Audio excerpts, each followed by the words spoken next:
Hey Ecofictologists! My name is Lovis and welcome back to my channel where we talk all about everything reading and writing ecofiction. I know we've had quite a few book reviews in a row now because it's the easiest way that I can continue to produce regular content while spending most of my time finishing my thesis, so if book reviews are not your favorite thing, thank you very much for your patience. I hope you stick around. I will get back to some more diverse content soon, but the majority of the viewers seem to really like the book reviews, so I hope that most of you are happy. It does feel good to finally talk about all these books that I've been reading and then I haven't reviewed them on the channel because they didn't fit. Well, in May, they fit.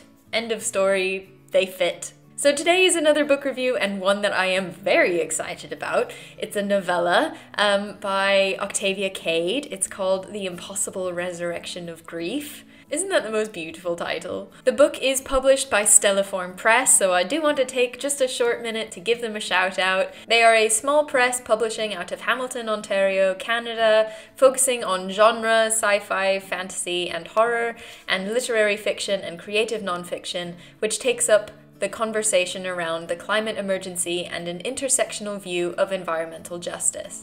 We invite you to join us in reshaping nature, culture, relationships through the stories we tell ourselves and each other. I'll leave a link to their website below. They've published some wonderful books so far, including this one, and I highly recommend that you check them out. The Impossible Resurrection of Grief kind of grabbed me by the heartstrings from the get-go and just didn't let me go the whole time. And I'm such a fan of Dr. Octavia Cade. I love the way she writes. I was recently invited on a podcast and she was also a guest on the podcast, and I'm not gonna lie, I fangirled a little bit. I just couldn't contain it. That podcast will be coming out soon, and when it does, I will put it in the description below, so just kind of check back in every once in a while if you're interested. I have to say that was one of the highlights for me on my ecofiction journey so far. And we did talk about The Impossible Resurrection of Grief a little bit on that podcast, and it's actually perfect timing to talk to you about it now because it has just come out on May 20th. So it's brand spanking new and you should go grab it. It's beautiful. If you need more convincing than that, just sit tight and we'll get right into it.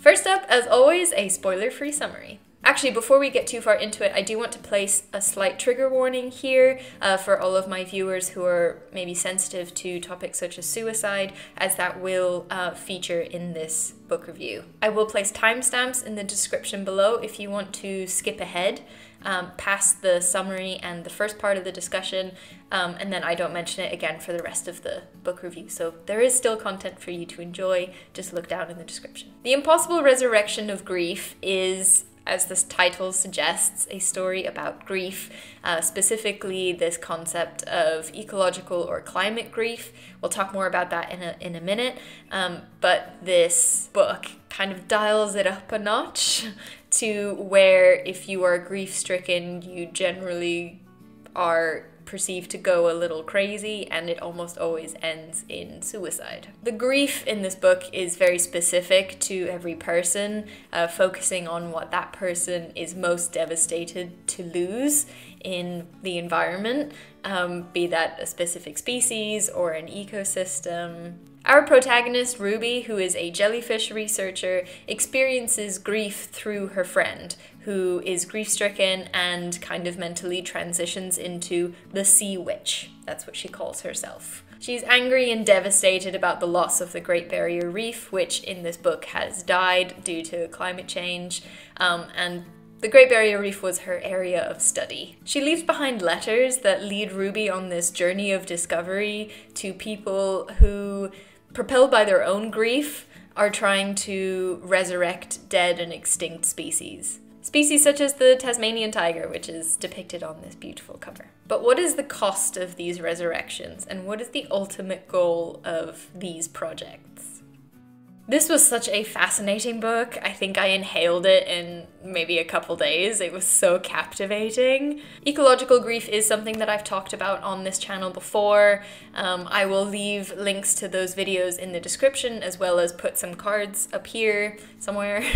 But eco-grief is very much recognized now as something that a lot of people are dealing with. It's a kind of existential fear of what we are losing, of watching the world around us change, of being so overwhelmed by the enormity of something like climate change and its consequences. And this feeling of, what can I, one person, do about this? And all is lost, we can't turn it around. We're done. It can cause depression, and many people are making life decisions because of it. You know, do I want to have kids? Do I want to bring kids into this world that is falling apart? Things like that. So the basis of grief in this book is very much a real thing that real people are dealing with right now. But like I said, Octavia Cade does dial it up a notch to make it something that people can see. Like, it's not just going on in the person's head, but to an outside observer, that person seems to go completely crazy. They change somehow. They're so focused and intent on this grief and what they've lost that they kind of lose sight of everything else. And the statistic that it almost always ends in suicide gives the reader an idea of the weight of this grief, that it is all-consuming. The reason, well, one of the many reasons that this book gripped me so much was actually right at the beginning, when Ruby and her friend are talking about the loss of the Great Barrier Reef in all of its glory. I'm a marine biologist, and for a while, coral reefs were my chosen ecosystem of study. This just, this hit me in the feels. I cried while reading it because it really does affect me. You know, I have cried before at footage of what we have already lost, and just to even think that the whole thing will be gone if we continue on this current trajectory. This isn't like some far-fetched idea, what if the Great Barrier Reef dies? This is something that, you know, is a very real possibility if we don't get our act together. And that terrifies me, and it makes me so sad. And Octavia Cade, of course, wrote about it so beautifully and brutally honestly, so I did get very emotional while reading this book. Ruby, the protagonist, is a jellyfish researcher, which I thought was actually a really brilliant move on Octavia Cade's part, because jellyfish are doing very well under climate change, and they will continue to do well as climate change progresses. So Ruby isn't actually losing anything. She's quite happy to see her study organism thriving, and she gets all of her resilience and joy from seeing more and more of them. Contrast that with her friend, who really hates seeing jellyfish because it reminds her of this shift that has happened and everything she has lost. And that introduces quite an interesting tension, which is present in the conservation and scientific community. There are always researchers that are studying that organism that another researcher hates because it's at odds with their study organism.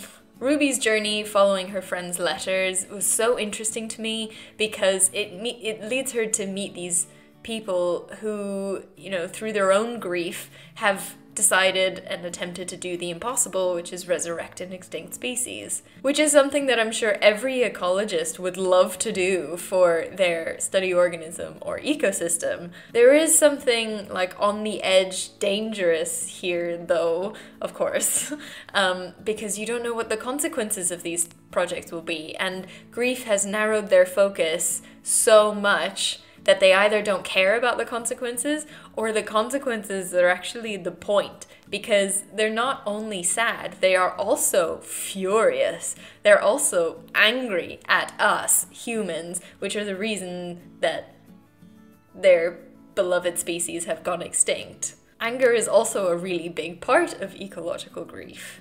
So these people, you know, society has labeled them as slightly crazy or unhinged somehow, and they have such a deep, passionate love for this species, and they are angry. Just think about what that could lead to. I'll finish up here by talking a bit more about Dr. Octavia Cade. Shut up, it's my channel, I can fangirl if I want to. Dr. Cade is a New Zealand writer and she has a PhD in science communication. She is the epitome of what I talk about when I say fiction can be used as a science communication tool. When I spoke to her on the podcast that will be coming out soon, and she spoke about this book a little bit, she said, "This is not a happy book. There is no optimism here. But where I find motivation is if you grieve for something, you care for it. And if you care for something, you can change the future of it. The reef isn't dead yet, and we don't want a future where it is. Maybe there is still a chance to save it." This is kind of along the lines of other dystopian ecofiction, which is trying to show you what you don't want to happen. Let's not fall into the trap of you don't know what you've got till it's gone, shall we? And those books can be very depressing and demotivating to some, and while this book did have me sobbing, it actually didn't leave me feeling hopeless somehow. I'm not really sure how she's done this. Maybe it's showing us that there are people who love this species or this ecosystem enough that they won't give it up without a fight. Or maybe exactly because it caused so much emotion in me that I have hope that it will do the same to other readers who maybe then come away thinking a little differently. Because she isn't actually using fear, she's using sadness and grief. Some dystopias make you terrified of the life that you might have to live because the world is so much more dangerous and everyone lives in poverty and you have to fight for your own survival. But this book engages your sadness. You know, your life might not change that much, but my God, what is the cost of that? Wouldn't you rather change your life that little bit now to have the hope of not having to deal with that sadness and grief in the future? I don't know. I don't know why, but it didn't leave me feeling completely hopeless, even though it was an emotional roller coaster for sure. So that's my take on The Impossible Resurrection of Grief by Octavia Cade. I hope you enjoyed it. This book is freshly out, so go and grab a copy. Again, published by Stelliform Press. They also publish all their books on recycled paper, just that's a plus. If you enjoyed this video, then give it a thumbs up and hit that subscribe button if you want more content like this, and click the bell so you get notified whenever I post new content, which is every Wednesday and sometimes additional bonus content on Mondays. If you like what I do and would like to support me, then head on over to patreon.com/ecofictology and become a patron, where your monthly donation helps me buy books and also supports Love the Oceans, a marine conservation organization operating out of Mozambique. If you want to find some ecofiction community, then join us on our Rewilding Our Stories Discord server.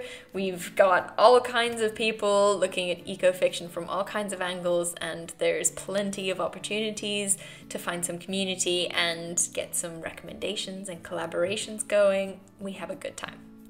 Invite link for that is in the description below. The invite link for the Facebook group is also down below if that is your preferred platform. I post updates there, and you're more than welcome to start a discussion about ecofiction there. So that is all from me, and I will see you next week, Ecofictologists.